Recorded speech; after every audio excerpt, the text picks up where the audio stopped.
Whether you agree with its use or not, the modern day movie experience has been dominated by CGI. From the first use of 2D animation in Michael Crichton's 1973 sci-fi western thriller Westworld, all the way through to entirely computer-generated characters in movies like The Avengers, the advancements made in technology have allowed filmmakers to basically do anything they can imagine and present ever more realistic and thrilling sights to the big screen. But not every use of CGI has benefited the movies they have appeared in, and have certainly reinforced the notion that just because you can, doesn't mean you should. In this episode of 5 and 5, we are bringing you our picks for the best and worst CGI moments in movies. Now, before we get started, I want to make it clear we are not confusing old CGI with bad CGI. Of course, it would not be fair pitting examples from the 80s against those from more recent blockbusters, so we have tried our hardest to select examples that have hit the big screen within a defined period of time, as well as taking the overall franchise and budget of the movie into account. So in at number 5 in our worst CGI moments in movies is The Hobbit, Battle of the Five Armies, the Legolas bridge fight.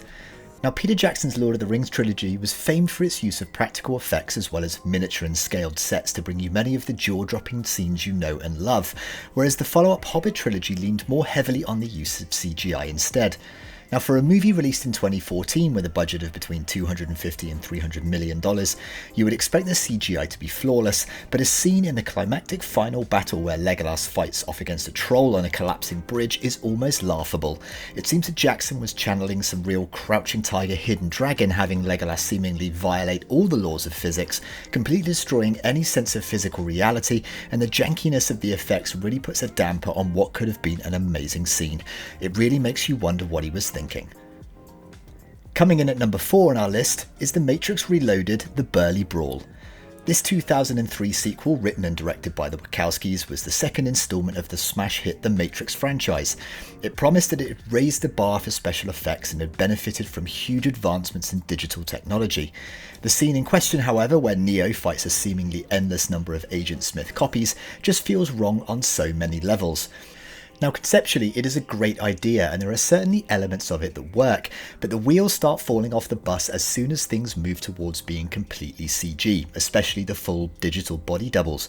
The actual fighting feels weightless and almost cartoonish, the hits Neo doles out like candy don't give any sense of impact or strength behind them, and the whole thing has the look and feel of a video game cutscene. Now, there is a theory out there that this was purposefully meant to look this way as a side effect of so many Agent Smiths corrupting or glitching out the Matrix, but to me it looks like they either bit off more than they could chew, hitting the wall in terms of what was technologically achievable, they ran out of time, or perhaps they ran out of money, or maybe it's just a combination of all three. In at number 3 on our worst of CGI list is X-Men Origins Wolverine, Wolverine's Claws. Released in 2009, this maligned and poorly reviewed installment of the X-Men series certainly managed to frustrate pretty much everyone whenever the fan favourite character unsheathed his iconic adamantium claws. Considering they are Logan's most defining feature and the nature of the story is in the title of the movie Origins, you would think that they would have done everything in their power to make them look right. But with a seemingly rushed post-production process, the end result is at times painful to look at. The claws look laughably cartoonish, almost as if they were pulled out of the 1988 classic Who Framed Roger Rabbit. Now, they do get bonus points for the reasoning behind making the claws CG rather than the practical props of previous X-Men titles, which was cast and crew safety, but you would think that if the filmmakers are going to commit to a decision like that, the least they could do is make sure the finished product of Wolverine's most defining trait is up to scratch. Okay, who threw in the scratch claw pun? We said no puns this video. The runner-up in our worst examples of CGI list is The Mummy Returns: The Rock/Scorpion King. This 2001 sequel to the smash hit The Mummy did many things right. It was a fun action flick, a perfect example of a popcorn movie that audiences love, and it helped make Brendan Fraser the hottest commodity in Hollywood. But what it didn't get right has unfortunately sentenced The Mummy Returns to a life of inclusion in pretty much every single bad CGI list and article out there. The scene in question is the final fight between Rick O'Connell and Imhotep, where part Scorpion, part Dwayne "The Rock" Johnson crashes the party. What emerges is a very noticeable and ham-fisted attempt at a CG monster that looks like it was created by the office intern with only a passable knowledge of Photoshop. Now, some might say I'm being a little harsh with my review of the design, especially since it was back in 2001, and recreating faces is like the holy grail of CG. But for a highly anticipated sequel with a budget of nearly $100 million, fans, myself included, expected a much more polished finish. So here we are, the top spot in our worst list of CG in movies is Twilight Saga Breaking Dawn Part 2, Bella's Baby. This makes the top of our list due to the simple fact for this 2012 entry into the Twilight franchise, a franchise I should add that raked in over $3.3 billion at the box office. There is just no excuse for creating such a CGI disaster, especially when there are plenty of alternatives for the filmmakers to choose from, such as, I don't know, using a real baby for instance, or perhaps even a doll that only half resembles a tiny human being, anything apart from the abomination that ended up gracing the screen. What makes it even more laughable is the dialogue that is taking place throughout the scene, with the characters passing around the CG travesty, commenting upon how cute and perfect it looks. She's got your eyes, Bella. I can understand that perhaps a real baby was too difficult to work with, but it's not as if TV and film aren't littered with scenes using them. So what if it takes you a little longer to shoot the scene? The payout would have been much better, and perhaps it wouldn't have made the top in our list. But who am I kidding? There's still plenty of CG horrors within the Twilight Saga to choose from. Well, now we have gotten through the worst in our list, it is time to give our choices of the best. The examples of CGI that have elevated a movie from good to great, or made you stop eating that popcorn and say to yourself, did I really just witness that?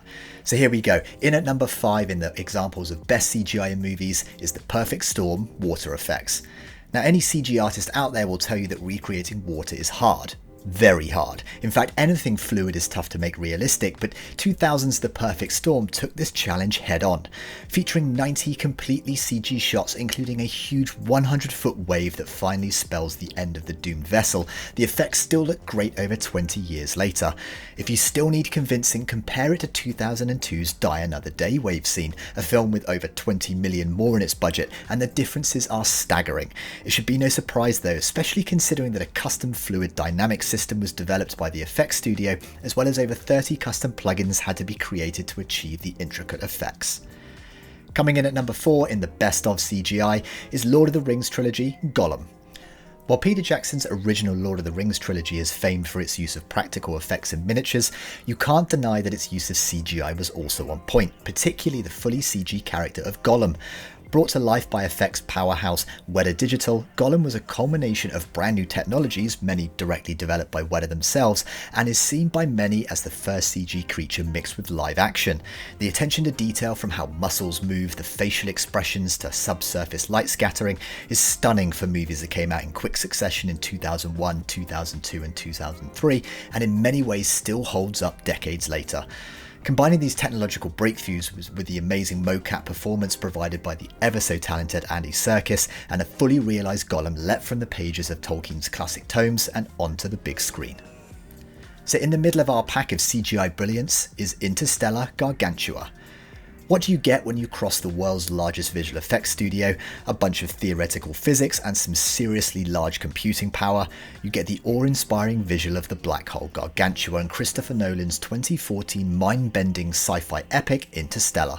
This amazing CGI feat was the brainchild of Oliver James, chief scientist at DNEG, the effects studio who worked on the movie, and Caltech theoretical cosmologist Kip Thorne, leading to some of the most physically accurate depictions of a spinning black hole ever presented, earning the film both an Oscar and BAFTA for the effects.